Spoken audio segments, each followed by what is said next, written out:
I think one of the things that we keep discussing in boardrooms, right, in policy circles, especially in financial services, is how is AI sort of going to impact everything, right? And like, especially true of financial services. And I think from people here who know exactly what's going on with AI, like some of the largest banks in the country, to hear from them today. So super excited to have this conversation. I think just to get things started, I wanted to sort of spice things up a little bit. I have a rapid fire for the three of them.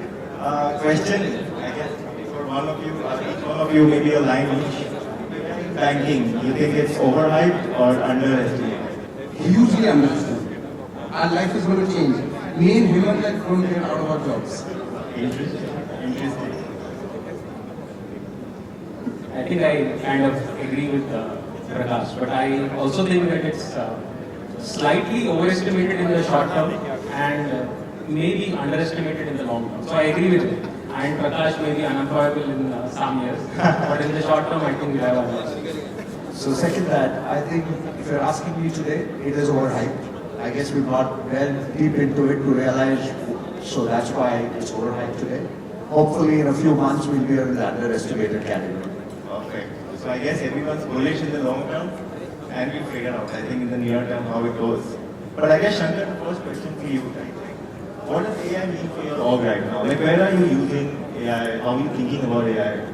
If we are still finding our way out, as I guess most organizations are, we are a global bank, so obviously global policies, global requirements, global mandates need to be followed. Never is a very local conversation for anything that we do. So today the focus is honestly on process. Where can I bring some efficiency to process, repetitive tasks moving to a bot kind of setup, and AI bring the language there. And then even on basic tasks like making a presentation internally, MIS, databases, those are where we are seeing the use cases.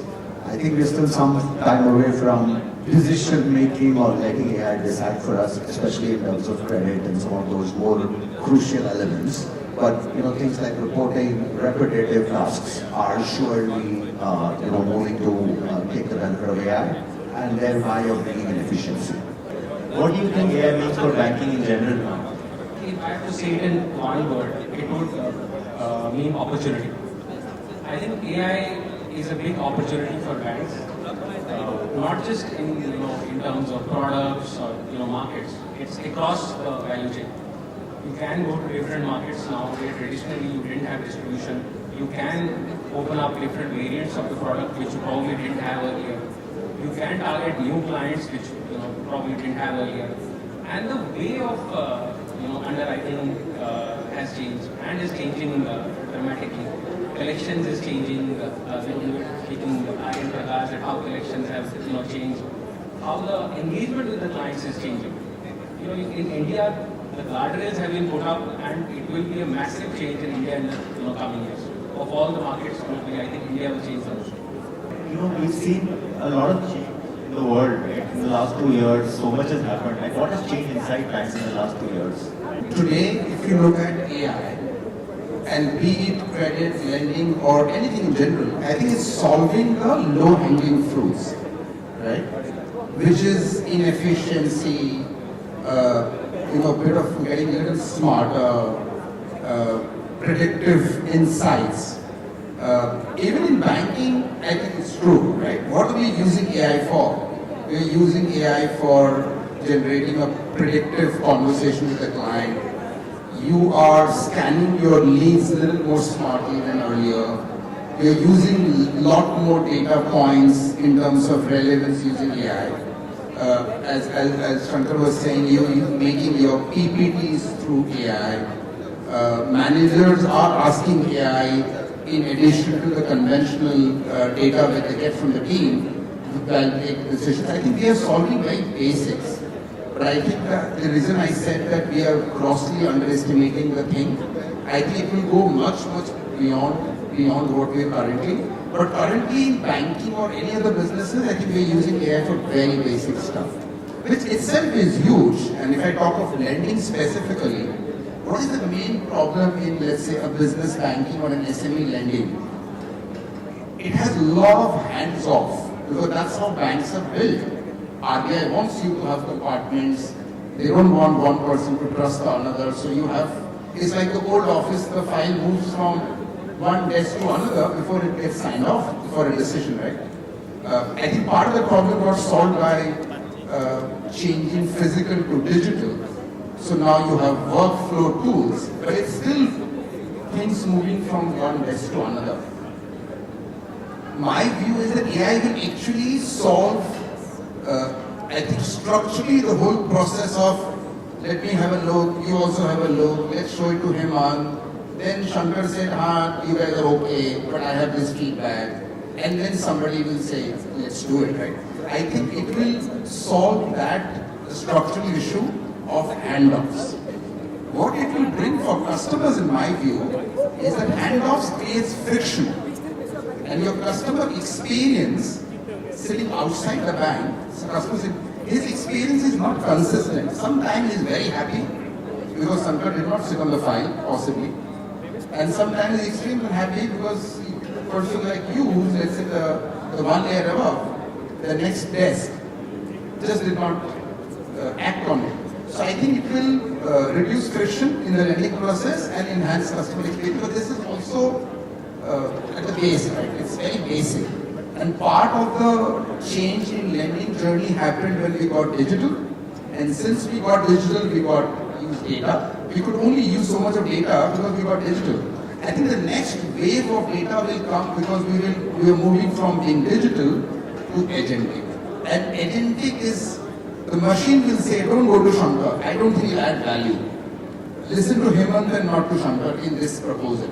So I think that shift is going to happen. I hope people relate to that. Understood. No, super helpful.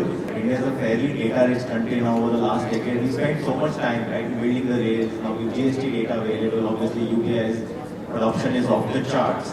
I guess coming to you, Shankar, one of the questions that often gets asked when it comes to AI, right, is more specific to credit underwriting. So, please double-click on it a little bit for us. Help us, unravel it on how credit underwriting. The way I look at today's LLMs that banks have access to, I think it's fairly decent at critiquing something, but probably pretty average in creating something. So if you really have to choose between create and critique, I would say full marks, pretty much full marks for critiquing, but very average performance when you come to create. So again, where from a credit underwriting perspective, where we see benefit is, again, like I mentioned earlier, more of the repetitive task, right? What we do primarily the large corporates and the MNC corporates. Where do we see the benefit? There are a lot of tasks that require credit underwriting. We need to analyze data, of course, put the financials in, ask it to calculate ratios, perfectly fine. Great results, no concerns there. Put in 20 equity reports, ask it to send us projections on what kind of growth projections are being averaged out to 20 different equity reports. Great outcome, no challenges there. Likewise, get external rating agencies' views on performances. Again, very good outcomes when you put in that. So this is analyzing data, but to kind of ask it to kind of write your credit memo or take over the decision making, I think we have some time away from getting to that kind of decision making. So today, from a credit underwriting perspective, it has again brought in efficiency. There's no mistake about that, because this was otherwise being done by an individual analyst who used to read through 20 reports, make his own analysis, come up with an estimation based on that. Now you're taking away that entire task, finishing it off in, let's say, 5 minutes or whatever it takes for them to analyze. So yes, 100% it's brought an efficiency into the underwriting process, and to Prakash's earlier point, the customer benefit of being able to speed up the process is there. But it's only at that base level. It's not kind of taking it up to the next level where, literally you put in that system identifies, okay, this bank requires these 5 things, these 5 parameters, and that here you go, it's approved. Anywhere near that kind of a level. So I think from our perspective, that's where we are broadly in terms of credit underwriting. If you could talk a little bit about other use cases out of credit underwriting. So AI works best when you have structured data coming and the problem statement is structured.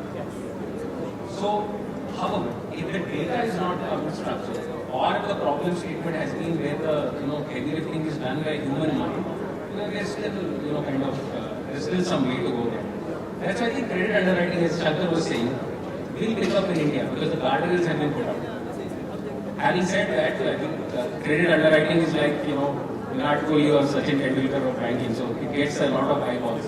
But AI still impacts a lot of activities outside of credit underwriting. I'll give you some of the examples. A lot of the banks essentially struggle with fraud. Right? What was the earlier days when you used to go to different clients, they would give you bank statements which would essentially be paper, pencil, or e-PDFs, etc. And there was still a risk of forgery and essentially fraud. That world has changed now. You basically have account aggregators now, where I can, if I'm part of that ecosystem, I can go to DBS, request DBS to give me the bank statement of that. Both of us are part of that. They'll share it with me. I'll share with DBS. So I don't have to go to the client. So that forgery aspect has been taken off. Provided, of course, everyone kind of is part of that. Second is, in India we've gone through, last year it was tariffs, this year is the Iran war, Middle East crisis, supply chain have been disrupted. So, an early warning signal for a portfolio is an underappreciated thing. Shankar looks at large corporates, but I and Prakash will have the same problem. We have lots and lots of clients, and we do not have enough manpower to manage that. And we have a lot of clients who are essentially banking with us for one single product. Even a lot of individuals here might have taken a home loan from one particular bank, and that's the only relationship that they have with that bank. So it's not a relationship management, it is essentially a transactional relationship. How does AI change that? And it gives you early warning signals. You can basically look at sectors which are getting affected. What is the first order effect? What is the second order effect? That part is still easy. Then you cut through the portfolio and then you look at the clients within that. Within those clients, are there any clients where you are seeing stress in their transactional flows through the account aggregator system with other banks? Are there any debits which have increased? Are there any credits which have not come on time or are lesser? Then you know that there is some problem here. Then you can go to that client and have a more structured decision.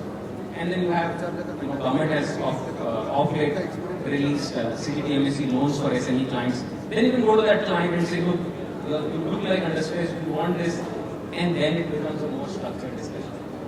Similarly in collections, I think every man and his job understands collections, but it's a heavy duty operation. In collections, AI can separate a lot of clients which don't need a lot of pushing and nudging from you. They can be automated, and then you can have a structured conversation with other set of clients who might need forbearance or legal implications. So there, I think it affects a lot. And I've just got into a new organization, and we're debating very usual to initial days. One area, according to me, where there has been no innovation from banks is customer service. Okay? Leave banking. Not even the other industries have really innovated customer service. We have been taught, I was taught customer service by my bosses 26 years back. I am saying the same thing to my folks now. I think customer service should be taken to the next level by using AI. For example, I was in Bangalore and I had the opportunity of looking at some of the agentic piece one of the payment aggregator platform has made. And they had actually used agentic AI for customer conversations, right? I think that's one area nobody has really. We still have annual L2, CSO, CSM, senior, junior, virtual team, and call center and email. I think the whole conversation will get completely transformed. I haven't heard of too many people. I recently met a gentleman in Bangalore who runs a conversational enterprise AI infrastructure for banks for collections. And he was saying those banks, and these are all large private sector banks, they were saying everybody is saying कि मेरा collect कर दो. If I have to reduce number of people, which is a big goal for these banks to achieve. But no bank is having a conversation. How should I have a more meaningful conversation using AI? So for example, one of the things I've heard few people experimenting, and I'm very keen to experiment that in my world, can the machine predict the conversation which you should have with client? Today, are you not dependent on, don't we say he's a good RM, he's a great service manager, and we also say the reverse for many people in our organizations. Right? So I think customer service is should get transformed. Even the consumer industry, I think the consumer industry is experimenting a lot more. For example, the whole advertising world, HULs of the world and Procter and Gambles of the world, they have used AI where you will see an ad which is very customized for you, and I think Asian Paints has done it, Cadbury's has done it, right? But banking mein, customer service mein koi innovation nahi hai. And I'm actually quite vocal about it. My senior banking colleagues don't like me saying this, but banking mein ek hi innovation hua hai. This is digital and data. But that the credit goes to maybe Nandan Nilekani and the government, not us. If they hadn't built the India stack, we wouldn't have gone digital, right? But I think the next wave will come on customer service because all of us suffer from having too many customers. We don't know anything about them, and we just depend on few good people in our team. And it's so judgmental. Ye acha RM hai, ye acha customer service manager. And all the customer appreciation mails comes to you, the bosses, because the RM tells them ki aap likho, right? So customer service is my idea. Okay. There are so many startups solving for banking use cases. How are you thinking about these use cases? Like, are you trying to build them in-house? This classic build versus buy decision. Just throw it. I think this question has been going on for the last 10, 15 years, right? I don't know. If I am a capitalist and investor, I will say no, buy. Right? I mean, you would say buy. Just go and buy, and people like TransBnk gets to do business if you choose to buy it. But some organizations are mad about building, right? And I think there is no straight answer. And I think a lot of people needs to build on their own because it's regulatory, data, element of trust, and all that stuff. So this buy and build question, I actually want to hear from maybe how is Hemant thinking about it? It's somewhere in the middle. So some of the LLMs that we use, I think everyone uses it. Copilot, Microsoft, everyone uses it. I mean, so many other things. It can help you making better presentations, etc. At least that has helped our efficiency. But there are a set of other things that we have done within the bank that are that have been built organically. So we have a basically wealth advisory as well, which is completely automated. For my own RMs now, they are logging into a system, what we call CRMX essentially, where they log in call reports and other things. They get to have access to all the portfolio on a real-time basis. So that's also organically built. But over the long term, I don't think banks would build everything on their own. They will choose which ones to build, and there will be enough business for clients like DBS to do, in which we partner with them. Global organizations, global decision making, a lot of the decisions get taken at a level where something that is specifically relevant for a domestic market, very difficult to get that implemented and brought over in that sense. So most global organizations will have parameters that they need, and they will ideally go with somebody who can play in different markets and bring solutions for your different markets. But you cannot be investing in every vendor in each local market. It's an expensive proposition for foreign banks to invest in a vendor as well. Getting to ensure that the vendors' information security protocols, etc., are all in line with what your requirements are. So not a simple decision to say, yeah, okay, in India, XYZ vendor is doing a fab job, let's get them onboarded. In Singapore, let's go with somebody else, and so on and so forth. So I think to a great extent, for global organizations, global vendors have surely a benefit because they're able to solve your problems in, let's say, 10, 15, 20 markets, and that becomes a parameter. Then you're talking about, and that's where I think most global organizations prefer to also do a lot of building, because then you can build across your infrastructure across markets. Expensive, obviously, but they prefer that option because it takes away that risk that they talk about. And I agree, I think both of them alluded to it. For a bank, data security is paramount, right? You cannot afford to take any chances there. It's just no way that's optional. So again, the reason to go with build is primarily driven by those kind of decision-making protocols. Since we're talking about business lending, one of the key questions, and I remember reading this IFC report about a decade back that said India MSME is a large underserved opportunity. So I guess the question is for all three leaders here, do you think AI finally unlocks it? We've had this, you're right actually, your question is right that formal sector lending in MSME is not more than 20-25%. But the question is, the reason for that is not lack of credit appetite.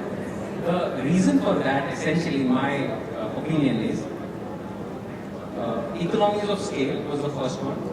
Second was availability of data, and third was distribution.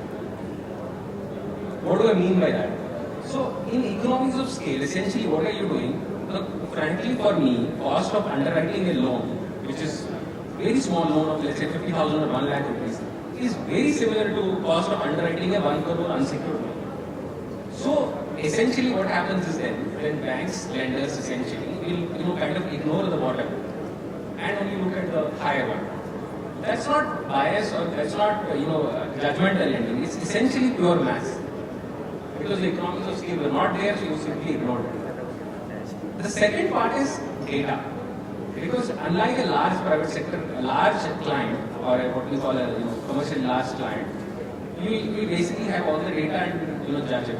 In an MSME world, you have to depend on so many other things. Now, as Prakash was saying, the India stack has been developed by the government. What do we have now?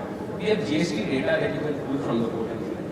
We have the promoters ITR that you can pull. You have Aadhaar. You have account aggregator where you can get everyone's bank statements. And you can triangulate all kinds of data there. And then overlay it with, let's say, the bureau scores of that client. The bureaus in India score not just individuals but also give a scoring to SME clients. It's called CMR 1, 2, 3, 4, 5, 6, 7. The lower the better. Now once you have all of that, then the credit decisioning can be very, very quick. Because it used to take weeks earlier, now it can happen in a day or two. Now you add the two things, which is quick credit decisioning because you have the data. Second, you have economies of scale. Then you can kind of reach out to more clients. The last point is distribution. A lot of SME clients, one lender could not reach out because you're basically, a Kiryana store in Bhilwara, you may not have Euro score, you may not be there, and you don't know his balance sheet. So how do you assess it? There, now, the first two have said economies of scale and data. The third part is distribution. Now you have platforms from government, for example, Open Credit Enablement Network. You can basically go there and you can discount government invoices in a matter of seconds, and the loan is disbursed to that guy right away. And then the collection or the repayment also happens to that. You have prepaid GST things that are happening. Banks like us and other banks as well are looking at single trade only clients, single CASA only clients and seeing can we reach out to them and do it. Once you add all of the three, then you are in a position where AI can potentially change it. I'm still saying potentially, can potentially change it and not definitely change it, because at the end of the day, lenders still have to take that lead of not just using AI only for efficiency, but also for inclusion. As long as this happens, I think then MSME lending can change in the next 2 years, 3 years. When we used to do manual credit assessment, people like us mattered. Because judgment, experience, you look at 5 papers and take a view, right? One change happened when we digitized and we started using all the data, right? And the journey became digital, right? But even that system today, you can count on your fingers how many data points you look at to make a decision, right? But I think AI will completely disrupt this. Today, we talk of triangulation. I have a couple of friends in the audience who have built all these. We say GST, bank statement, ITR triangulation, because that's your limitation of the human mind. I heard there is an affordable housing NBFC which tracks 80 non-financial data of a customer every day. and they lend to borrowers where 75% of income is cash. So they have to track others, right? So my view is the credit underwriting will completely change because the machine will have ability to look at a lot more data which people like us cannot comprehend. Okay? We don't know the answer, and luckily people like me and Hemant, I don't know about Shankar, he's in the corporate world, so we have lived our life, we'll work for another 10 years, so we will, but I think people who are starting today, I think people like Vaibhav will build it. You will build an engine where the machine has the ability to triangulate 50 data at the same time. Why do we call it triangulation? Why it can't be angulation? You can relate 50. The human behavior is not simple. Your financial behavior is not a function of GST, ITR and bank statement. It's a function of many more things, and that will change. And all the data today is available, but human mind is just not. Why are we talking of CMR? Why are we not talking of 50 more scores like CMR? Because it's humans who are building. So I think it will completely change. Thank you so much. Thanks. That's it for us.